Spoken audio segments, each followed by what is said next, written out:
Hoje a nossa aula ela vai estar dividida em dois blocos, né? Nós vamos começar a estudar hoje o capítulo 4 da primeira epístola de João. E o primeiro bloco, né, ele vai do versículo 1 até o versículo 6, onde nós vamos falar sobre como discernir se o Espírito procede de Deus ou não. E no segundo bloco, nós vamos voltar novamente ao tema sobre o amor, que vai entre os versos 7 até o verso 12. Na medida que avançarmos na aula, nós vamos lendo os versículos decorrentes, ok? Então vamos começar pelo primeiro verso, 1 João capítulo 4, 1, que diz assim: Meus queridos amigos, não acreditem em todos os que dizem que têm o Espírito de Deus. Ponham à prova essas pessoas para saber se o Espírito que elas têm vem mesmo de Deus, pois muitos falsos profetas já se espalharam por toda parte. Então, neste capítulo 4, né, João está também iniciando aqui a terceira sessão da sua carta, né? A carta de João está dividida por sessões. A primeira começou lá no capítulo 1, no versículo 5. A segunda sessão começou no capítulo 2, versículo 18. E agora a terceira começa aí no capítulo 4, versículo 1. E existe, né, aí um paralelo entre a segunda sessão, que começou no capítulo 2, 18, e esta terceira que vamos iniciar hoje, porque nas duas João apresenta alguns tópicos que são paralelos, né? Por exemplo, João fala a respeito dos filhos de Deus, do amor a Deus, ao próximo, e também todo João está trazendo um alerta contra o anticristo. Sempre nos primeiros versos, né, de cada sessão, João ele começa falando sobre os anticristos ou os falsos mestres, exortando os seus leitores para que coloquem à prova os ensinos destas pessoas antes de ir aceitando, né, vamos dizer assim, aceitando cabalmente os ensinos dos outros sem primeiro julgá-los ou apreciá-los à luz das Escrituras. Então vejam que aqui João começa, né, mais uma vez, sempre usando de palavras de amor, de afeto. Ele diz, meus queridos amigos, né? Então João começa dizendo, meus queridos amigos, não acreditem em todos os que dizem que têm o Espírito de Deus. Percebam que João aqui, ele vai chamar a atenção dos seus leitores para a existência de dois reinos espirituais nesse mundo, né? Nós temos de um lado o reino governado pelo Espírito Santo de Deus, o reino que procede de Deus, e do outro lado nós temos o reino do diabo, onde habita neste reino o espírito da mentira, do engano, como João tem explicado em sua carta. João deixa bem claro que o Espírito Santo, ele habita no coração dos crentes, mas o espírito do diabo habita no coração daqueles que são falsos cristãos, falsos mestres, falsos profetas, que falam em nome do Senhor. Então, por isso que João, ele começa aqui dizendo, não acreditem em todos que dizem que têm o Espírito de Deus. É claro que a gente não pode ver um Espírito, né? Então, quando alguém diz que tem o Espírito de Deus, como você pode analisar, né? E julgar para saber se realmente o que aquela pessoa está dizendo é verdade ou não. Vejam bem, embora a gente não possa ver o Espírito, né, que está na vida do outro, mas nós podemos discernir o espírito que está nessa pessoa. Quando nós ouvimos a pessoa falar, e de acordo com a compreensão que o Espírito Santo nos dá, nós então vamos poder discernir se o que o outro está falando procede de Deus ou não. Então, a palavra Espírito aqui, né, parafraseando João, que ele fala, não acreditem em todos que dizem que tem o Espírito de Deus. A palavra Espírito aqui está relacionada a ensinamento. Não acreditem em todo ensinamento que se fala em nome do Senhor. O que dá a entender aqui é que os leitores de João, aqueles cristãos na época em que João escreve essa carta, alguns deles estavam se deixando levar, né? Estavam se enveredando pelo caminho do engano, do falso ensinamento, da falsa doutrina. E João está chamando a atenção desses irmãos aqui exatamente para isso. Não vá aceitando tudo o que você ouve, porque alguém falou que Deus falou, porque alguém disse que a revelação veio de Deus, porque alguém diz que está falando em nome do Senhor. Não vá aceitando simplesmente, mas seja como os crentes lá de Bereia. Ouça tudo o que o outro diz, preste atenção, mas depois avalie se aquilo que foi dito tem base, tem fundamento na palavra de Deus. Lembrando sempre que quando a gente fala de base e de fundamento, nós também estamos falando de princípios. Ou seja, a questão não está relacionada ao costume, aos usos de cada época, mas ao princípio que está por trás de cada um desses ensinamentos que a Bíblia nos orienta. Então João exorta os seus leitores para distinguir cuidadosamente entre os ensinos, que são revelações dadas pelo Espírito de Deus, e os ensinos que são falsos, porque têm a sua origem em Satanás, do diabo. Lembrando daquela passagem onde os discípulos estavam reunidos com Jesus, e Pedro, por um momento ali de ausência da vigilância, ele se deixou levar e disse palavras para Jesus que não procediam de Deus e nem do coração de Pedro, porque antes Pedro tinha falado a Jesus e declarado que ele era o Cristo, o Filho de Deus. Então Jesus falou, você disse certo, Pedro, porque o que você está revelando, né? Isso aí procede do quê? Do Espírito de Deus. Então, mas de repente Pedro muda o discurso. Então nós precisamos ter cuidado, porque às vezes até pessoas que caminham conosco, pessoas que nós conhecemos, que têm uma vida de certa forma, né, cristã, correta, se não vigiar também, pode ser usado pelo diabo para introduzir algum falso ensinamento. Então a gente tem que estar o tempo todo atento. Seja o teu pastor, seja o teu líder, seja qualquer pessoa de sua confiança, quando te falar alguma palavra em nome do Senhor, avalie, né, submeta esta palavra à apreciação da palavra de Deus. Se tiver de acordo, procede de Deus, mas João está chamando aqui a atenção e falando que esses dois reinos espirituais, que é o reino onde habita o Espírito de Deus no coração dos crentes, e o reino onde o Espírito do diabo habita no coração dos crentes também, porque aqui a palavra não é para quem está fora. João está falando aqui para a igreja. Então, essa situação que João está se referindo aqui acontece no seio da igreja, entre os cristãos. Tanto que algumas das pessoas a quem João se dirige aqui estavam sendo enganadas, talvez por palavras boas, agradáveis, doces, né? Quem não gosta de ouvir boas palavras?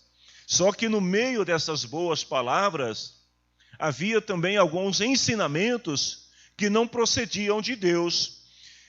Lá no livro de Jeremias, no capítulo 29, versículo 8, Vejam que esta questão, né, de falso profeta, de falso ensinamento no meio do povo de Deus, não era algo novo. Isso também aconteceu no passado, nos dias do profeta Jeremias. O Senhor usou ele para dizer o seguinte ao povo de Israel. Quem era o povo de Israel? O povo escolhido de Deus. Olha o que ele diz: eu estou avisando para que não se deixem enganar pelos profetas que vivem no meio de vocês, nem por aqueles que dizem que podem adivinhar o futuro. Não deem atenção aos sonhos deles. Eles dizem mentira em meu nome. Eu não os enviei, eu, o Senhor, estou falando. Às vezes a gente se depara, por exemplo, com pessoas que têm muitos sonhos, né? Eu, particularmente, né, eu sonho muito. É difícil passar uma noite sem sonhar. Eu sou um cara sonhador. Diz que isso faz muito bem para a mente. Então eu sonho viajando, eu sonho pregando, eu sonho dirigindo carro, eu sonho correndo. Bom, eu sonho todo tipo de sonho. Toda noite eu sonho, né? E quando eu não sonho eu fico preocupado, porque eu gosto de sonhar, sonhos bons. Mas às vezes tem pessoas que têm sonhos e ele é sonho. Vejam bem, não estou falando de visões, sonhos.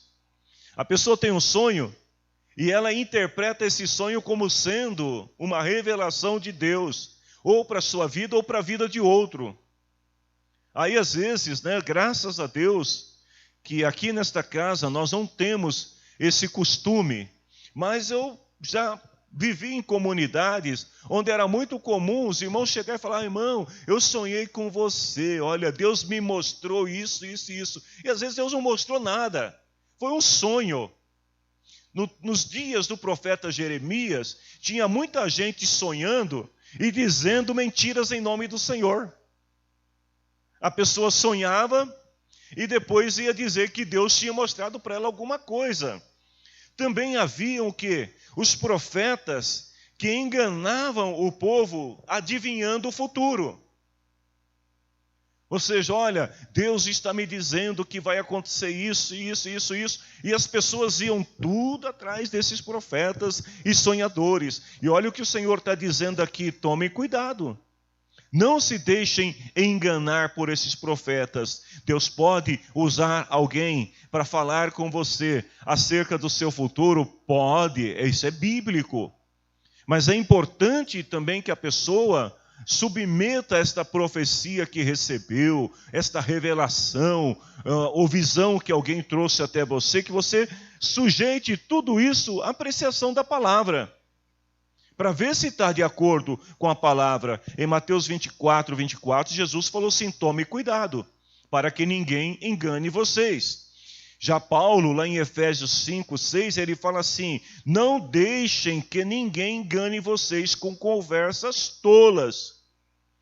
Ou seja, não se deixem enganar pelo que os outros dizem. Receba, né? Alguém está falando com você, está dizendo que Deus está falando, que Deus está mostrando, que Deus está dizendo. Ouça, preste muita atenção no que está sendo dito, mas depois, antes de ir sair fazendo o que o outro disse para você fazer, vá orar, vá ler a Bíblia, vá buscar conselho com pessoas espirituais que você conhece, para que eles possam te orientar melhor acerca daquilo que você ouviu. Em 1 Timóteo 4:1, Paulo fala assim, que o Espírito de Deus diz claramente que nos últimos tempos alguns vão abandonar a fé, porque eles darão atenção a espíritos enganadores e ensinamentos que vêm de demônios. Onde estão os espíritos enganadores? Onde estão os ensinamentos que vêm de demônios? Não se assuste com o que eu vou dizer, mas estão dentro das igrejas. Uau! Isso é assustador, com certeza. A igreja que não ora, a igreja que não lê, não medita a palavra de Deus, não estuda a palavra de Deus, irmãos, tem muitos ambientes denominados igrejas cristãs que estão totalmente dominados por espíritos enganadores e por doutrinas de demônios. Então o crente precisa ter discernimento. E ele precisa buscar isso aonde? Na palavra de Deus. Nem todo o ensino que cita as Escrituras procede do Espírito de Deus. Lembre-se que o diabo, ele também é teólogo. Ele conhece tão bem as Escrituras a ponto de querer questionar o próprio Cristo usando as Escrituras. Então a gente precisa tomar muito cuidado com relação a essas questões também. João aconselha os cristãos a pôr à prova essas pessoas para saber se o espírito que elas têm vem mesmo de Deus. Aí eu pergunto para você, como que você coloca essas pessoas à prova? Primeiro, observe o modo de vida dessas pessoas. Observe como que elas são no seu dia a dia, se elas realmente são pessoas dedicadas a Deus, à oração, ao ensino, ao estudo das Escrituras, ou se são aqueles profetas que saem de dentro da reunião de culto e já vai direto fazer alguma coisa errada. Observe a vida dessas pessoas, porque nós estamos vivendo o tempo onde tem muitos crentes abraçando pessoas que vivem uma vida imoral, totalmente errada, e reconhecendo estas pessoas como profetas, como pastores, como apóstolos, como os líderes, e desprezando aqueles que procuram viver uma vida correta aos olhos de Deus e das pessoas. Então, tomem cuidado. 1 Tessalonicenses 2,4, Paulo fala assim: pelo contrário, sempre falamos como Deus quer que falemos, porque Ele nos aprovou e nos deu a tarefa de anunciar o Evangelho. Aí olha o que Paulo diz: não queremos agradar as pessoas, mas a Deus que põe à prova as nossas intenções. Paulo está falando de quem aqui? Dele. Paulo está falando dos apóstolos do seu tempo, e ele está dizendo o seguinte aqui: Deus põe à prova as nossas intenções. Só que antes Paulo fala, a gente fala o que Deus quer que falemos, não é o que a gente quer falar. Eu vou trazer um discurso aqui que todo mundo se agrade dele, para mim ficar bem com o povo. Não, não é isso que Paulo está dizendo. Paulo está falando que a mensagem do Evangelho que ele anuncia é a mensagem que Deus quer que ele fale, ainda que esta mensagem muitas vezes desagrade as pessoas. Por quê? Porque Deus põe à prova. Quer dizer, qual que é a intenção? Quando você que canta, você que prega, você que testemunha, você que ensina, você que faz uso da palavra de Deus no dia a dia, evangelizando alguém, qual é a intenção do seu coração? Quando você está aconselhando alguém dentro da palavra de Deus, aí o que está movendo você em relação à pessoa? Qual que é o interesse que está por trás de tudo isso? Um exemplo, a pessoa, ela tem uma vida financeira muito boa.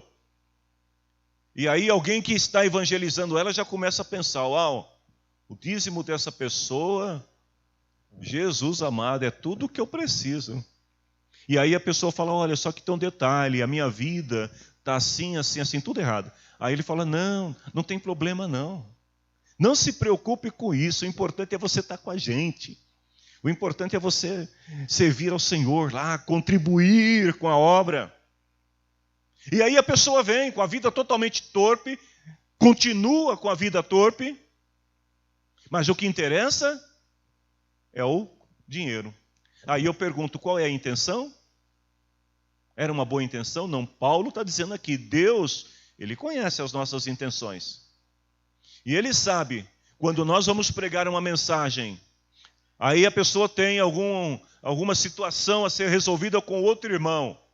Aí usa a palavra para poder falar no altar para a igreja, dizendo que Deus está falando, quando na verdade é Ele que está falando para o outro irmão. Qual é a intenção?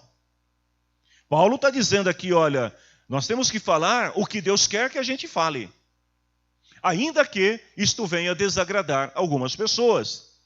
Lá em 1 Tessalonicenses 5,21, Paulo fala: examinem tudo e fiquem com o que é bom.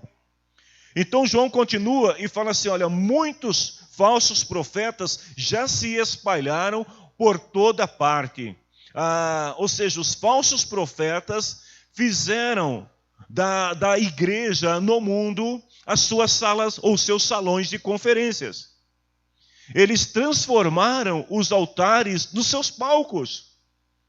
Eles sempre buscam multidões de cristãos que estejam dispostos a ouvi-los, aquilo que eles têm a dizer, e aplaudi-los pelas coisas que eles dizem, ainda que essas coisas não procedam de Deus. Então, lá em Mateus 24, Jesus falou: vão aparecer falsos profetas, falsos messias, que farão milagres e maravilhas para enganar, se possível, até o povo escolhido de Deus. Eu estava lendo essa palavra e me veio uma compreensão em relação aos falsos messias. Porque às vezes a pessoa fica imaginando, um falso messias pode ser alguém que se intitule Jesus Cristo, né? Como existem alguns personagens que a gente conhece que se intitula, eu sou o Cristo. Mas não, às vezes, os falsos cristos são aqueles que também usam o nome de Cristo indevidamente, dizendo para o outro: eu, Senhor, estou falando. Quando o Senhor não está falando. Naquele momento, ele está dizendo que Cristo está falando através dele. É um falso Cristo. É um falso profeta quando ele profetiza e diz algo que o Senhor não mandou dizer. Aí Jesus fala: eles vão fazer milagres, vão fazer maravilhas, coisas excepcionais, vão chamar a atenção, sabe? Vão soprar, o outro vai cair, vai pegar o paletó e passar, o povo vai desmaiar, vai fazer cirurgias espirituais. É tanta coisa, meus irmãos, que, olha, não vamos perder tempo com essas coisas. Lá em Apocalipse capítulo 2, versículo 2, a mensagem do anjo, ou melhor, a mensagem do Senhor ao anjo da igreja de Éfeso. Olha o que ele diz: eu sei o que vocês têm feito, sei que trabalharam muito, aguentaram o sofrimento com paciência, e sei que vocês não podem suportar pessoas más. A mensagem aqui para esta igreja é que esta igreja, ela não aceitava as pessoas que eram movidas pelas más intenções, que queriam usar da casa do Senhor para obter qualquer vantagem que seja. Ele fala assim: eu sei que vocês puseram à prova os que dizem que são apóstolos. Então, quem eram as pessoas más que o Espírito do Senhor está falando aqui? Aqueles que disseram que eram apóstolos, mas que na verdade não eram. Diz assim: vocês descobriram que eles são mentirosos. A gente tem que tomar muito cuidado hoje em dia com pessoas que às vezes, tentam se aproximar, dizendo que são pastores. Irmãos, eu conheci tanta gente que um dia era membro de igreja, no outro dia virou pastor. Assim, olha, no dia para a noite acordou com unção de pastor, com unção de bispo, com unção de apóstolo, com unção de profeta. Uma vez eu conversando com uma certa pessoa, ele era bispo, e aí ele resolveu mudar o perfil dele e colocou profeta. Aí eu brincando com ele, eu falei: rapaz, o que aconteceu? Mudou de ministério? Ele falou: não, é que o bispo não está pegando mais, a moda agora é ser profeta. Então olha como que as pessoas estão agindo em relação ao reino. Ou seja, as intenções, as motivações dessas pessoas não tem nada a ver com o reino de Deus. E João está dizendo aqui para os irmãos: irmãos, fiquem atentos, porque está cheio de falsos profetas espalhados por toda parte. Eles estão nas igrejas grandes, estão nas igrejas pequenas, eles estão nas praças, estão dentro das casas, estão em todos os lugares. E a igreja do Senhor precisa ter discernimento para não ser enganado. No versículo 2 e 3, João diz assim: e assim vocês poderão saber se de fato o Espírito é de Deus. Quem afirma que Jesus Cristo veio como um ser humano tem o Espírito de Deus. Mas quem nega isso a respeito de Jesus não tem o Espírito de Deus. O que ele tem é o espírito do inimigo de Cristo, vocês ouviram dizer que esse Espírito viria e agora ele já está no mundo. João está citando um exemplo, né, do que estava acontecendo naqueles dias, onde alguns desses falsos profetas, eles estavam negando a humanidade de Cristo, né? Então, eles negavam, e João fala assim, ó, quem afirma, né, que Jesus, a respeito de Jesus, que ele não tem o Espírito de Deus, essas pessoas têm, na verdade, o espírito do inimigo. E aí João ele deixa bem claro aqui o seguinte, que esse é apenas um princípio dentre tantos outros que nós podemos aplicar em relação àquilo que está sendo dito. A pessoa pode estar pregando a palavra e de repente um erro de exegese bíblica pode levar essa pessoa a criar, né, um novo entendimento que não tem absolutamente nada a ver com o que a palavra de Deus diz. Lá em 1 Coríntios 12, 3, Paulo fala assim, vocês precisam compreender isso. Aí, olha a palavra que Paulo usa aqui, olha. Ninguém que diz que Jesus seja maldito pode estar falando pelo poder do Espírito de Deus. E ninguém pode dizer que Jesus é Senhor a não ser que ele seja guiado pelo Espírito de Deus. Mais adiante, lá em Hebreus 2, 4 e 14, o escritor aos Hebreus falando um pouco sobre a natureza humana de Jesus, lembrando que, como João mesmo diz no seu evangelho, o verbo se fez carne e habitou entre nós, ou seja, o lado divino e o lado humano estavam presentes na mesma figura, em Jesus Cristo. Então o escritor aos Hebreus ele fala assim, olha, os filhos, como ele os chama, são pessoas de carne e sangue, e por isso o próprio Jesus se tornou igual a eles, tomando parte da natureza humana deles. Então aquelas pessoas que nos dias de João, no tempo de João, estavam negando que Jesus, ele teve o seu lado humano e não pecou, e ele tem o seu lado divino, que houve aí uma junção, né, entre o divino e o humano, e que o divino se fez carne, para poder viver, como diz aqui o escritor aos Hebreus, tomar parte na natureza humana. E ele fez isso para que por meio da sua morte pudesse destruir o poder do diabo, o poder que ele tem sobre a morte, e libertar as pessoas que foram escravos. Então Jesus, ele assume essa natureza humana, para ele mostrar que é possível resistir, que é possível vencer, que é possível triunfar sobre o pecado nesta natureza. Então, quando o Senhor exige da igreja santidade, ele não está falando de algo utópico que ele não conhece, que ele não viveu. O próprio Cristo viveu a sua vida em nossa natureza humana. E ele passou pelos mesmos processos que qualquer ser humano poderia passar em relação à tentação. Quando Jesus é tentado no deserto pelo diabo, acerca do poder, da riqueza, da fama, Jesus ele passou pelos mesmos testes que o ser humano passa em sua vida. Todo ser humano é tentado acerca da riqueza, do poder, da fama, do sucesso, do seu ego.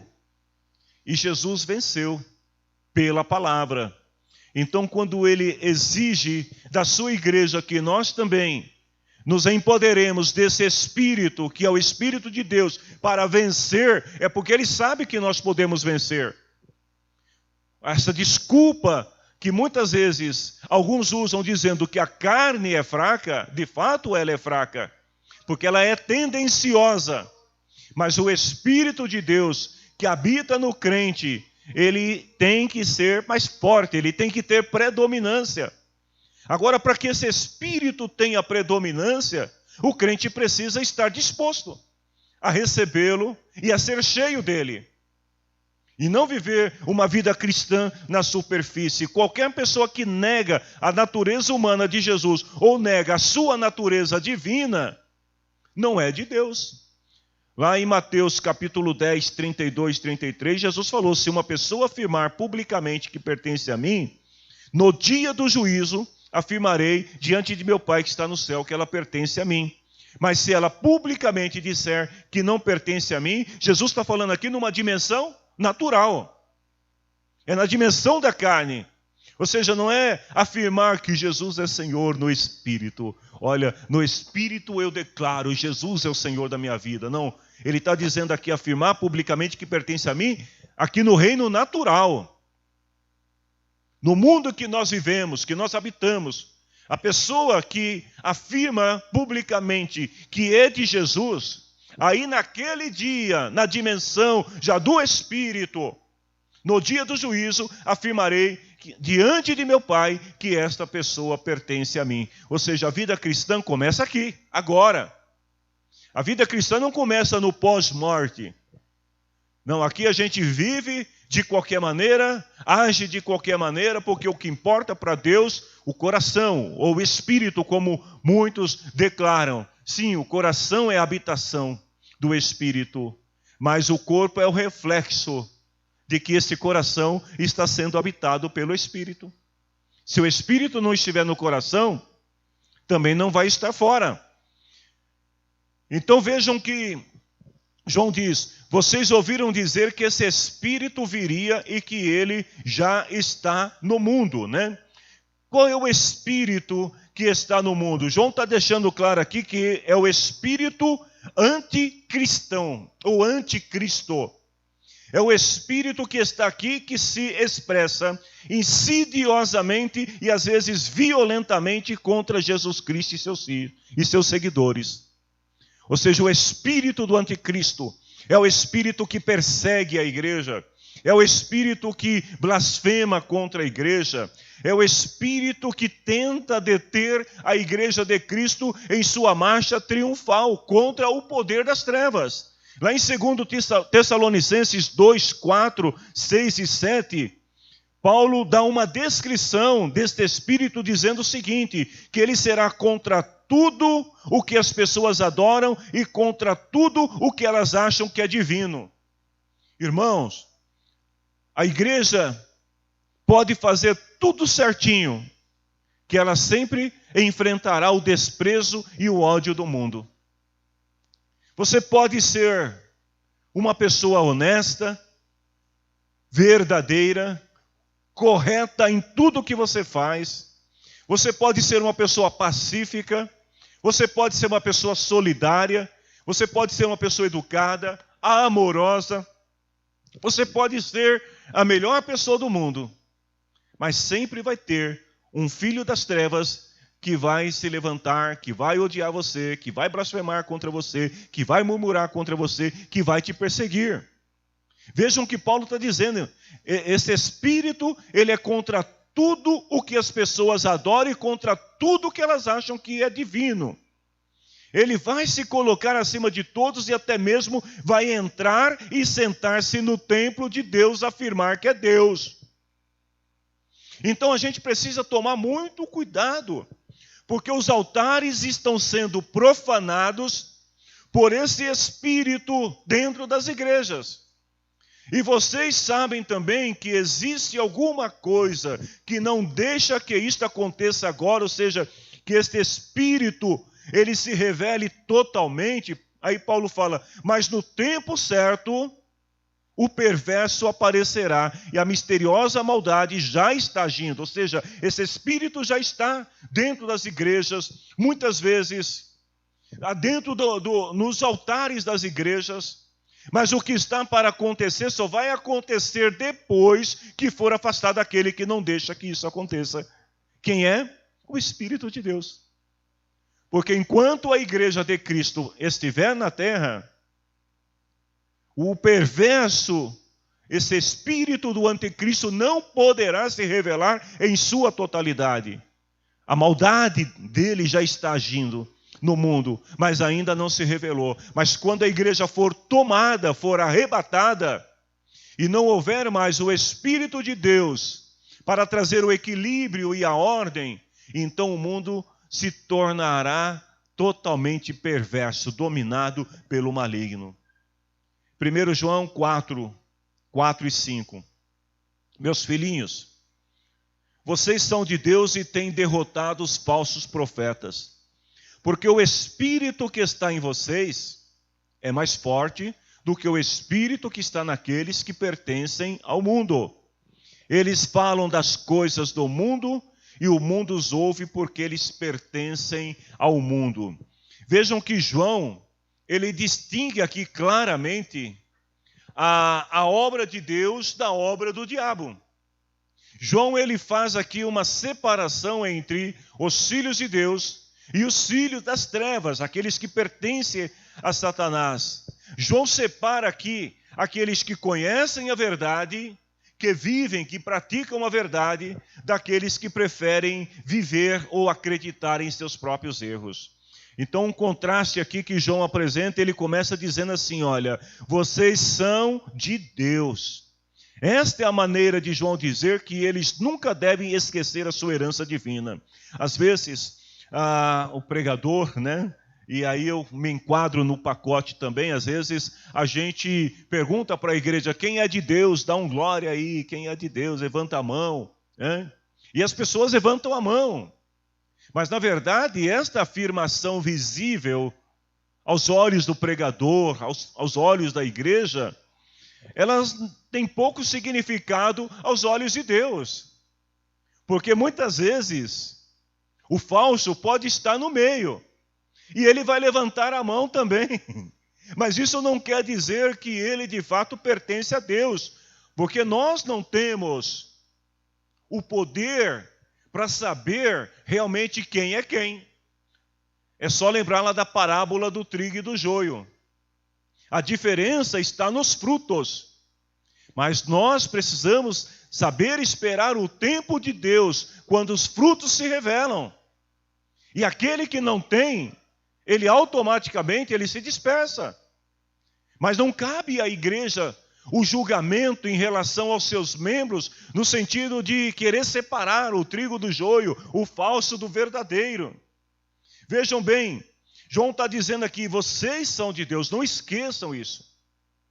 Vocês têm uma herança, e pelo fato de vocês terem nascido de Deus, chamado filhos de Deus, vocês precisam entender que vocês são diferentes das pessoas do mundo. Isso é muito importante, irmãos. Porque o filho de Deus, ele é diferente. Aí alguém vai falar, é diferente porque ele veste roupas diferentes. Não. Não adianta vestir roupas diferentes se o caráter é igual ao do mundo. Então, vejam, essa divisão, ela não está relacionada a roupas, como alguns pensam, né? Se o sujeito ele estiver vestido de tal maneira, ele é de Deus. Não, se ele estiver vestido de tal maneira, ele pode parecer uma pessoa diferente. Mas a diferença verdadeira dos filhos de Deus, ela se dá onde? No seu caráter. É no seu dia a dia, na sua vida, na maneira como ele conduz a sua vida aos olhos dos outros. Então João fala assim, olha, que os filhos de Deus têm derrotado os falsos profetas. E quando é que um filho de Deus, uma filha de Deus, derrota o espírito do falso profeta? Quando ele não se deixa enganar pelo falso. Quando ele ouve, irmãos, tem muita gente que prefere estar numa comunidade onde não tem palavra, mas tem uma multidão de profecias e de visões, do que estar numa igreja onde ensina a palavra de Deus. Porque as pessoas querem tudo de imediato. Então é muito legal a pessoa não se consertar diante de Deus, viver uma vida totalmente torpe, destruída, e querer receber uma profecia de promessa que Deus vai fazer isso, vai fazer aquilo. Eu me lembro uma vez, essa irmã já dorme no Senhor, e só para vocês entenderem que até os bons profetas correm o risco de serem enganados por esse espírito de mentira.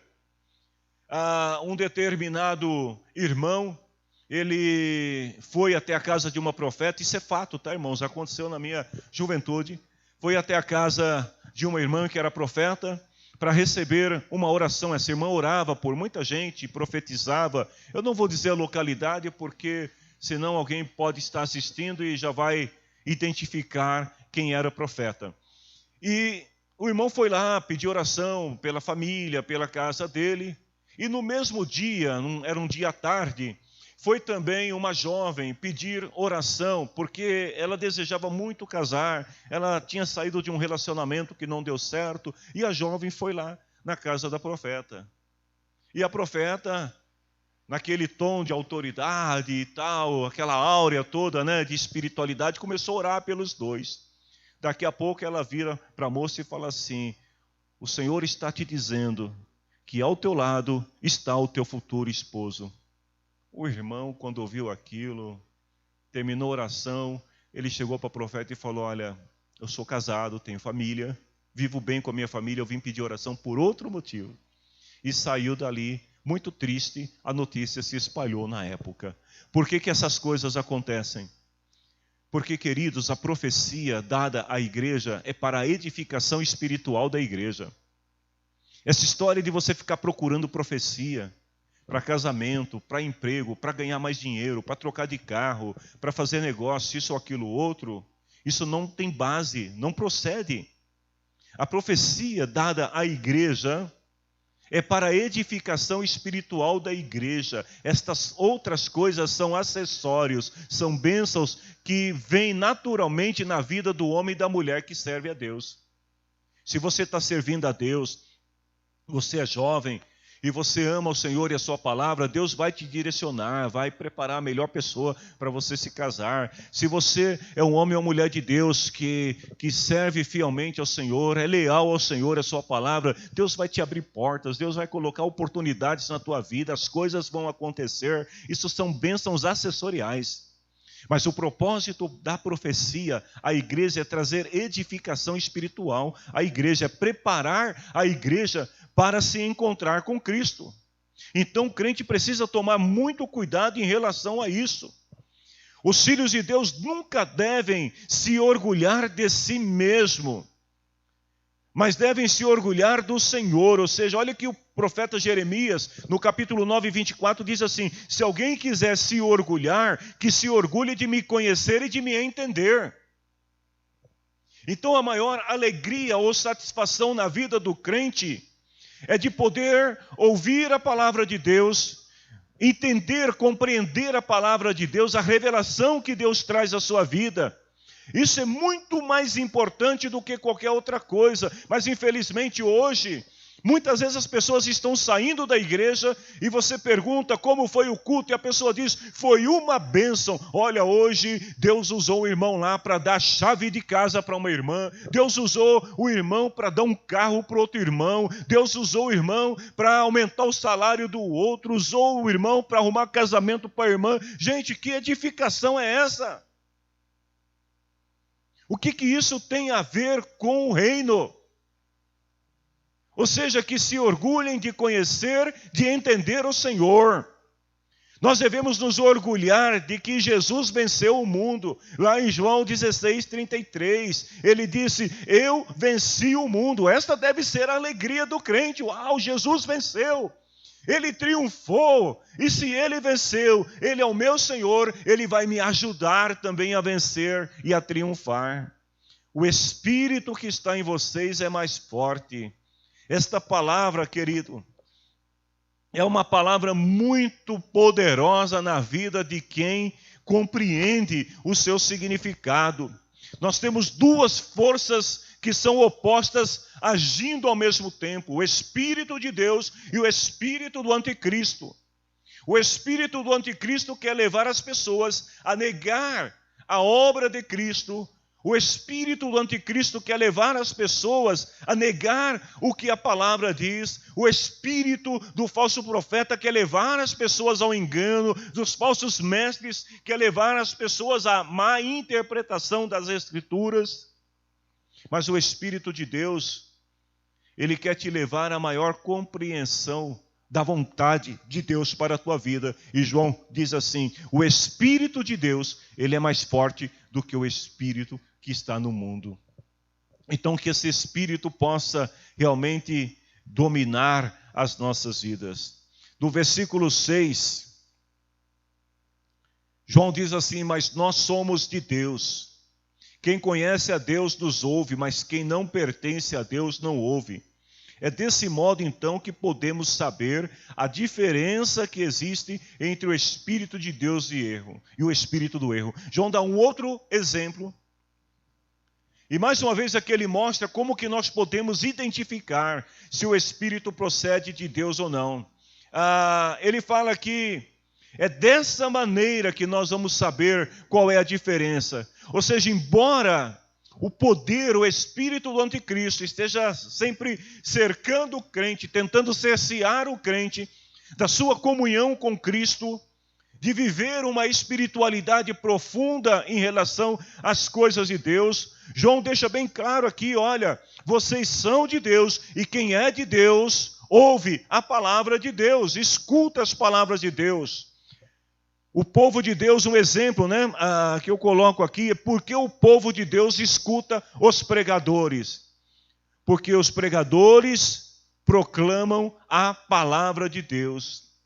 Se alguém se entedia quando está ouvindo o pregador falar do sacrifício de Jesus, da redenção de Jesus, do amor de Deus, do perdão de Deus, da graça de Deus, do arrependimento, da santificação e por aí afora, se alguém se entedia em relação a ouvir essas coisas, mas fica com o ouvidão ligado quando alguém está dizendo, olha, Deus está me mostrando aqui agora.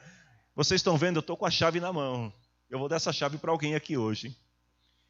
Alguma coisa está errada, gente. E o espírito do diabo é especialista em roubar o foco das pessoas com essas coisas. Pessoas que não são de Deus não gostam de ouvir a pregação da palavra. Elas se recusam a acreditar na verdade. Elas não gostam quando se prega arrependimento, quando se prega perdão, conversão. As pessoas que não são de Deus, eles não gostam de ouvir essas coisas. Quando Estevão estava pregando a palavra de Deus, o que aconteceu com as pessoas que estavam ouvindo ele? Se enfureceram, se irritaram. Aí eu pergunto para você, Estevão disse alguma mentira? Estevão falou alguma inverdade? O que ele estava pregando? O que ele estava anunciando? Mas as pessoas que não são de Deus preferem ouvir a mentira. Elas preferem ouvir pregações que neguem o arrependimento, a santificação, a fé em Cristo. Nós podemos reconhecer o espírito da verdade e o espírito da mentira, observando a reação da pregação da palavra de Deus, a reação dos ouvintes quando ouvem a palavra de Deus. Lá em 2 Coríntios 2, 14 e 16, Paulo fala assim, que como um perfume que se espalha em todos os lugares, somos usados por Deus para que Cristo seja conhecido por todas as pessoas. Porque somos como o cheiro suave do sacrifício que Cristo oferece a Deus, cheiro que se espalha entre os que estão sendo salvos e os que estão se perdendo. Ou seja, a presença de Deus na vida do crente, o cheiro de Cristo, como disse Paulo aqui, se espalha. Quando alguém usa determinado perfume que tem aquele cheiro mais forte, acaba muitas vezes tomando todo o ambiente. E aí tem aquelas pessoas que são alérgicas. O que acontece? A pessoa, ela se irrita, o nariz começa a coçar, ela tem que sair para fora, porque ela não suporta o cheiro. Paulo está fazendo uma analogia aqui, em relação a isso, e dizendo o seguinte, nós temos o perfume de Cristo, que é a presença de Cristo. E este perfume, ele se espalha por todo o ambiente à nossa volta, entre os salvos e os que estão se perdendo. Aí ele fala que para os que estão sendo salvos, é um perfume agradável que dá vida. Mas para aqueles que estão se perdendo, é um mau cheiro que mata. Ou seja, a pessoa que é de Deus, ela ama ouvir a palavra de Deus. Ela se deleita quando a palavra está sendo pregada, quando alguém está dando um testemunho de algo que Deus fez de bom na sua vida, quando alguém está proclamando a glória de Deus através das canções. Mas aquele que não é de Deus, é como se fosse um mau cheiro. a pessoa se incomoda, não consegue ficar parado, não consegue, fica inquieto, e tem alguns que às vezes até se saem da reunião, não conseguem, não suportam. Jesus diz assim, lá em João 14:17, o mundo não pode receber esse Espírito, porque não pode ver e nem conhecer, mas vocês conhecem, porque Ele está em vocês e vivem em vocês. Ou seja, o crente que tem o Espírito de Deus, ele tem prazer nas coisas de Deus. Ele ama, ele pega a Bíblia para ler e de repente ele se encanta com as Escrituras. Ele sonha, ele medita, ele escreve, ele compartilha, porque aquilo é bom, aquilo faz bem para a sua saúde espiritual. João continua, agora no versículo 7 e 8, e ele fala assim: queridos amigos, amemos uns aos outros, porque o amor vem de Deus. Quem ama é filho de Deus e conhece a Deus, mas quem não ama não conhece a Deus, pois Deus é amor. Vejam que João já tinha falado anteriormente sobre o tema, o amor. Mas agora João, ele vai trazer aqui vamos dizer assim, a revelação master daquilo que ele quer dizer em relação ao amor. João chegou agora no ápice. Ele vem numa crescente lá desde o capítulo 1 falando, explicando sobre o amor. Mas agora João, no versículo 7, 8, 9 e 10, ele vai chegar à revelação master do que ele quer dizer. Então ele fala, amemos uns aos outros porque o amor vem de Deus.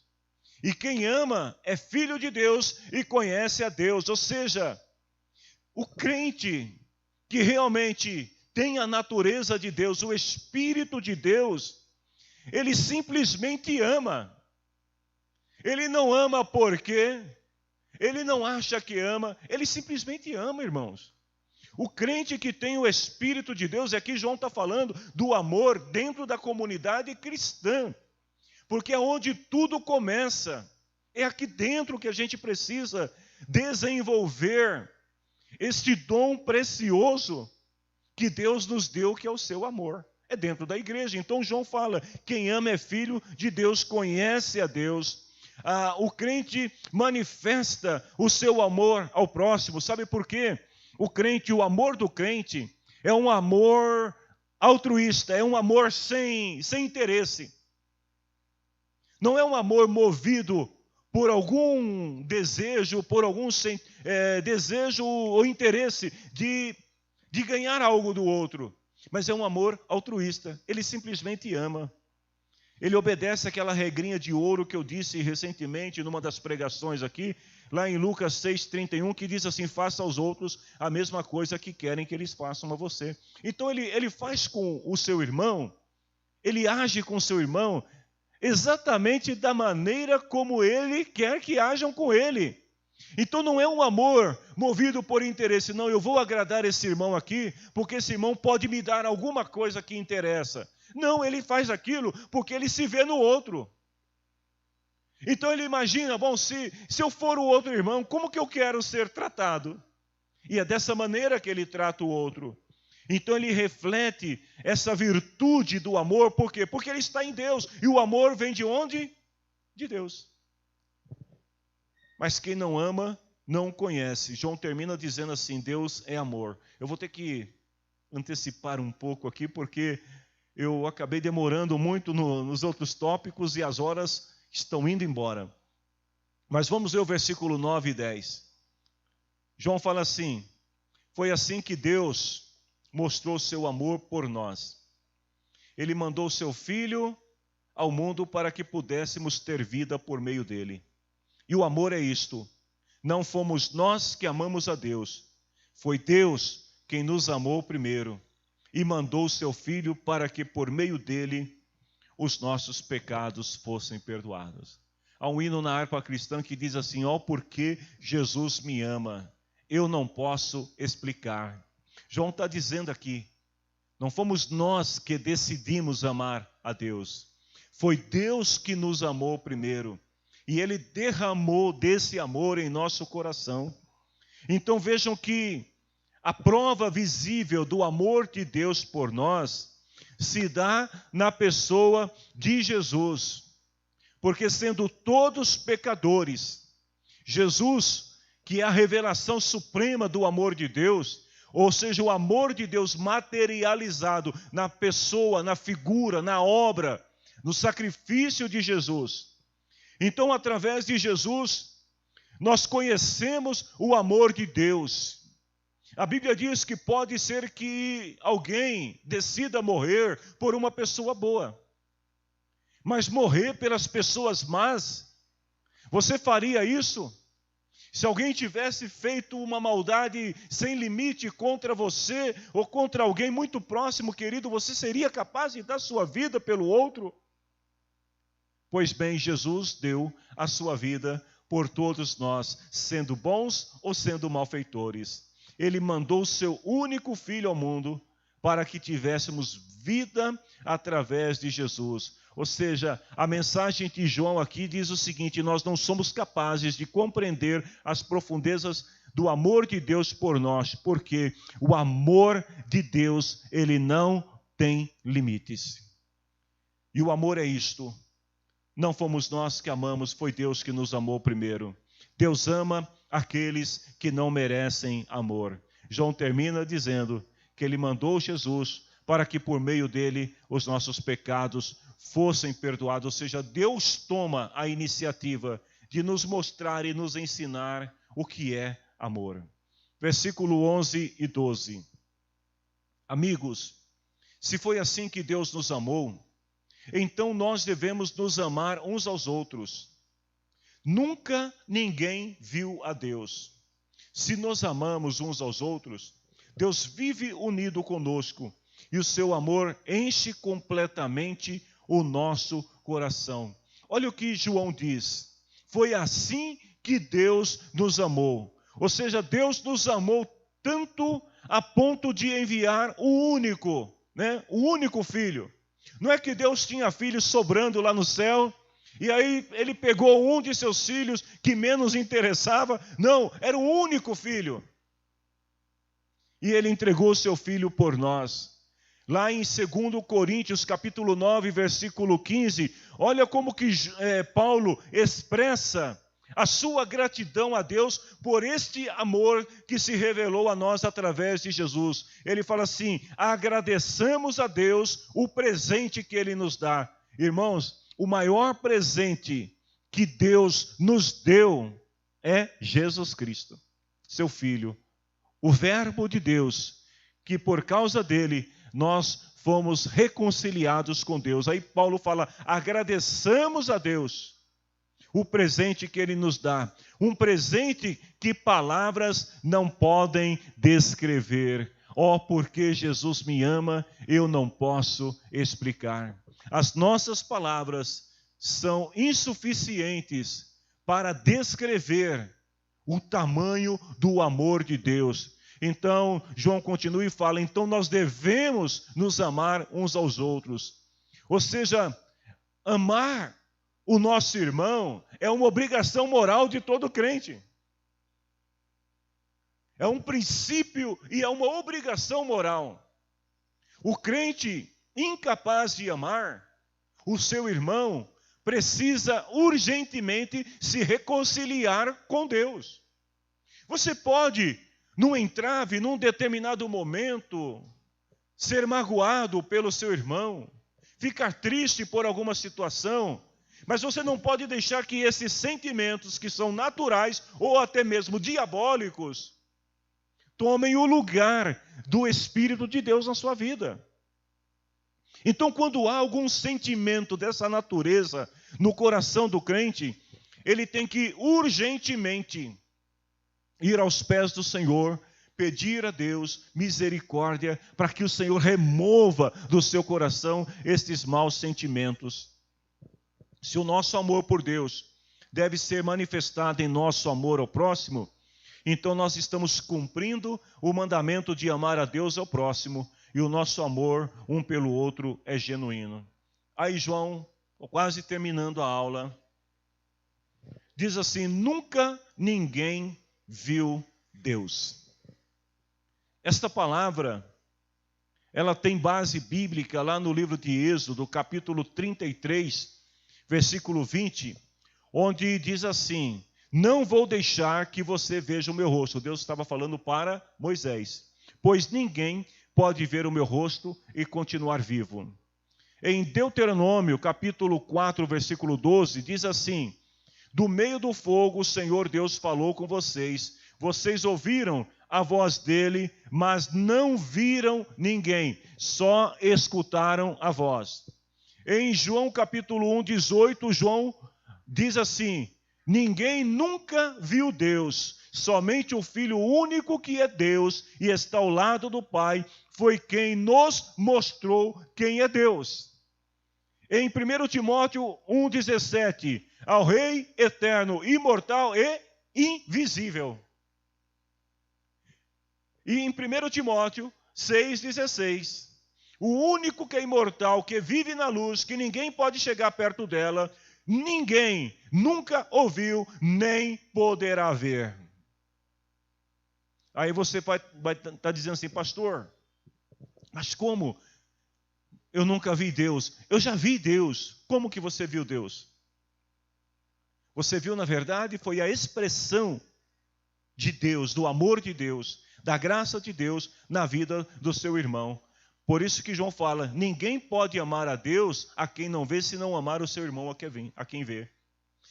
Quando é que você pode enxergar, não Deus em sua essência absoluta, mas você pode enxergar o atributo de Deus quando você ama o teu irmão e quando você é amado pelo teu irmão.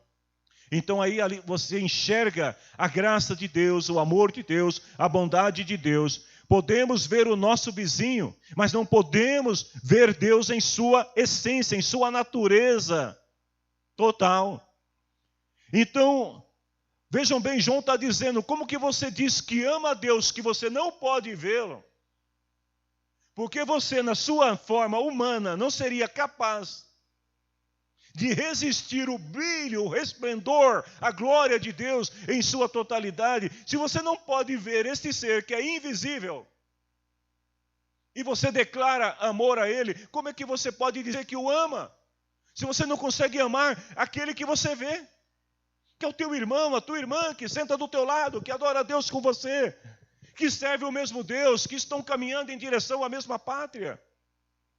Então João está chamando a atenção aqui, vejam o quanto é importante o que João está falando em relação ao amor. Porque não adianta declararmos amor a Deus, que é invisível, que não pode ser visto pelos nossos olhos naturais, se não somos capazes de amar o outro que nós vemos.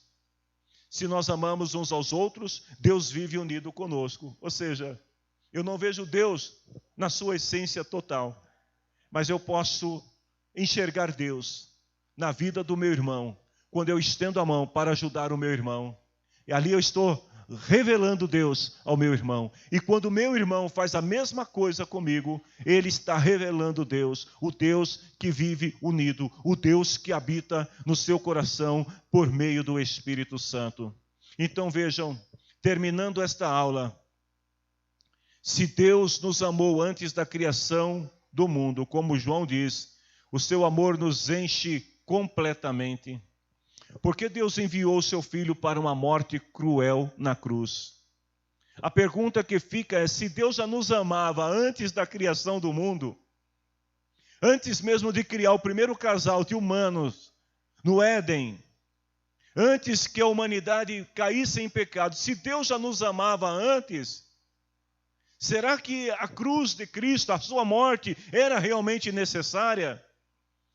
Aí vejam bem, uma resposta bem simples, que até o leigo pode compreender. Vamos imaginar o seguinte: Deus sempre nos amou, mas Deus estava chateado com a gente. Deus estava zangado com a humanidade, porque o pecado separou, distanciou a humanidade de Deus. Sabe, o pai, a mãe que tem o seu filho pequeno, que ama o seu filho, cuida, protege do seu filho, mas o seu filho vai e faz uma arte. Aí o pai e a mãe olham, fica chateado, mas ele não deixa de amar, não é assim? O pai e a mãe, né, Não vai deixar de amar o filho porque ele fez uma arte. Ah, mas dependendo da situação que ele vai pôr um castigo, vai. Que ele vai fechar a cara, ele vai. Mas o amor continua. Assim é Deus conosco. Deus estava chateado porque o pecado nos separou, nos distanciou de Deus. E Deus não poderia ser reconciliado conosco até que Cristo levasse a nossa culpa. Ou seja, alguém precisava pagar a culpa. Alguém precisava pagar o erro, mas a humanidade se multiplicou. A humanidade cresceu, tomou a terra. Como que Deus iria, qual era o plano de Deus para que toda a humanidade pudesse, num único passe, vamos dizer assim, numa única obra, num único sacrifício, pagar o pecado de todos? Precisava de alguém que fosse maior do que todos eles. Precisava de alguém que estivesse acima de todos eles, mas tinha que ser humano. Não podia ser anjo, porque os anjos são seres espirituais, invisíveis. Tinha que ser alguém que tivesse a forma humana, que vivesse a natureza humana, que fosse capaz de vencer o poder da morte, o poder do pecado na natureza humana. Mas nenhum humano era capaz.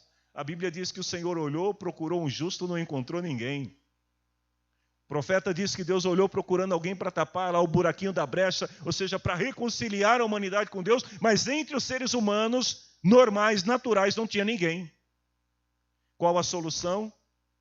Enviar o seu Filho, o Verbo que se fez carne e habita entre nós. E ele mostra através da natureza humana que era possível vencer o poder da morte, o poder do pecado, que era possível resistir a todas as tentações de Satanás, o que Adão e Eva não fez atrás. E através do sacrifício de Jesus, a humanidade foi reconciliada com Deus. Deus manifesta o seu amor por aqueles em quem a sua exigência de justiça foi satisfeita. Cristo satisfez essa demanda quando ele se entregou na cruz. E em suas últimas palavras, ele disse: está consumado. Venci. O pecado não teve poder sobre mim.